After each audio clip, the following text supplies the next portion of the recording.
If orders have been given for those operating beyond the city's final defensive line to evacuate, they have not managed to find their way to Markle village. Preferring to work alone, despite standing orders that sniper teams must work in pairs, the private is halfway through readjusting his position when he first encounters the dead. A pair of stumbling horrors, wearing the tattered remnants of Russian infantry uniforms, that materialise some distance ahead, in the alleyway that he is hurrying through. Their arms immediately extending outwards, expectantly and hungrily, as they gain awareness of the lone figure who is jogging towards them. By now a veteran of the battle for the city, the sniper does not hesitate to act. A violent swing from his rifle completely stoving in the leering features of the first of the attackers, before the weapon is hastily reversed and used to repeat the manoeuvre, sending a second set of twitching remains crashing down onto the rubble-strewn ground below. Pausing at the mouth of the alley, Bilic watches the streets ahead of him begin to fill with the undead, unsteady figures seemingly materialising from every available opening. Cursing softly under his breath, the young soldier silently retreats back into the darkness of the alleyway, attempting to retrace his steps a short way. But he's travelled no distance at all, when further shambling corpses block his path, forcing him to exit the narrow corridor via a shattered wooden doorway. What follows is a complex game of cat and mouse, as the Russian soldier traverses the few remaining streets, still yet to be claimed by the horde, before making his way up a skeletal staircase to the upper floors of what was once a residence, where he pauses to evaluate the nightmare he now finds himself in. It is while scanning the death-filled streets that lie below through his scope, the sniper is unexpectedly disturbed by the sounds of nearby gunfire. Moments later, his gaze travels upwards and outwards, coming to rest upon an equally degraded roof space, situated on the opposite side of the street to his building, where two of his German counterparts can be seen kneeling, clinically discharging their weapons down into the undead horde from above. For a moment, the crosshairs of Bilic's rifle settle themselves upon the first of the enemy snipers, as he prepares to end his opponent's existence, only for him to find his finger inexplicably releasing itself from his weapon's trigger, as he comes to realise the grim resignation on the man's face mirrors his own empty feelings.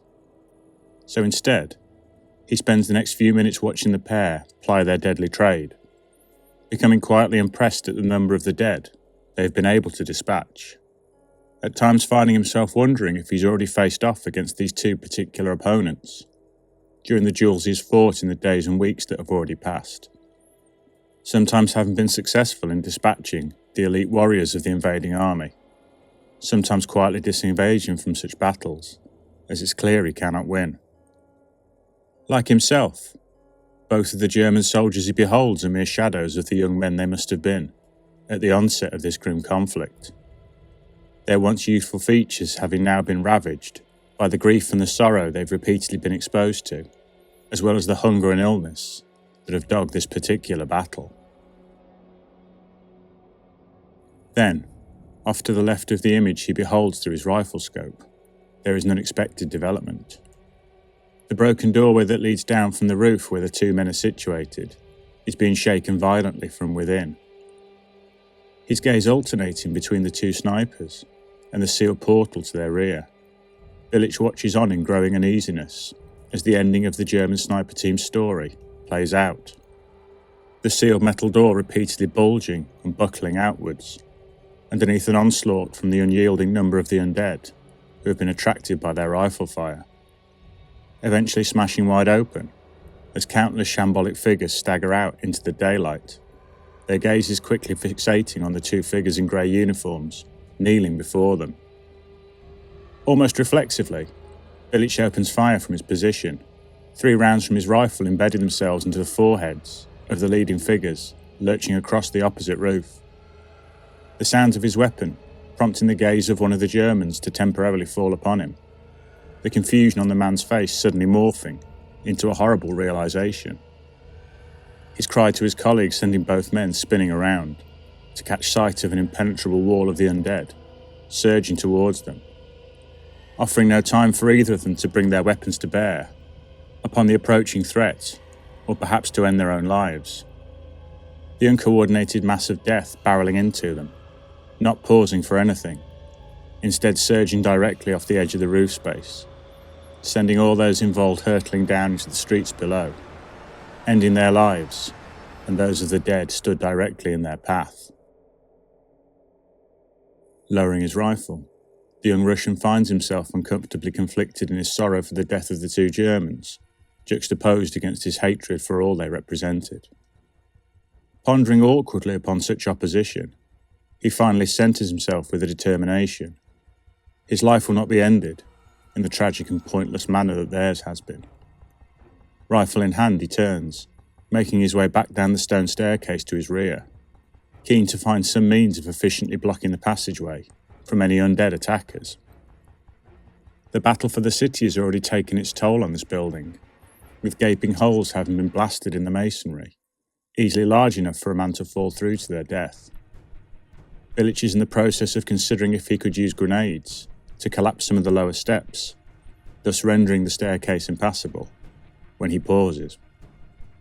Floating up from the streets below comes the sound of the approaching dead, such movement shambolic, uncoordinated, accompanied by a senseless moaning. Knowing full well that to use his rifle would bring them forth in greater numbers, the sniper sets his weapon aside, instead drawing a bayonet from its sheath. Barely has this movement been completed when the first ghoul rounds the corner below him. A German officer, grossly overweight, the lower portion of its jawline having been blasted away, who dies a second time, instantaneously, as the cold steel of Bilic's knife enters his skull swiftly from one side.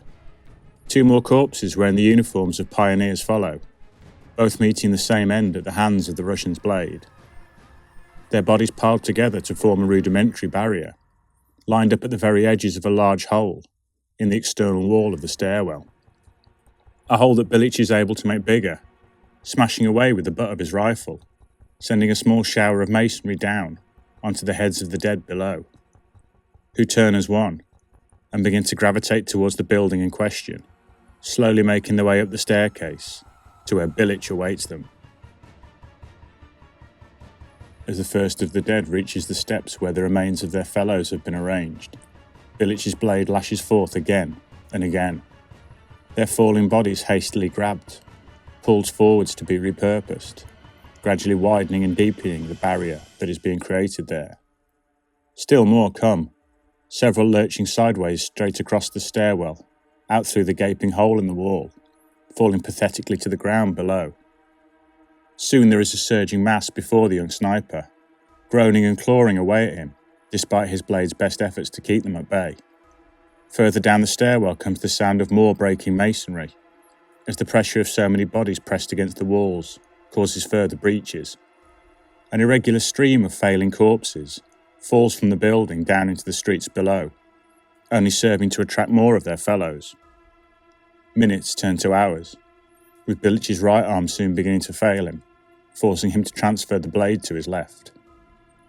Largely, the barrier holds, until the impetus of those pushing against it manages to forcibly push one of the dead high enough to traverse it, where they meet a bayonet thrust to the face, before their remains are kicked back down into the heaving throng they had been briefly released from.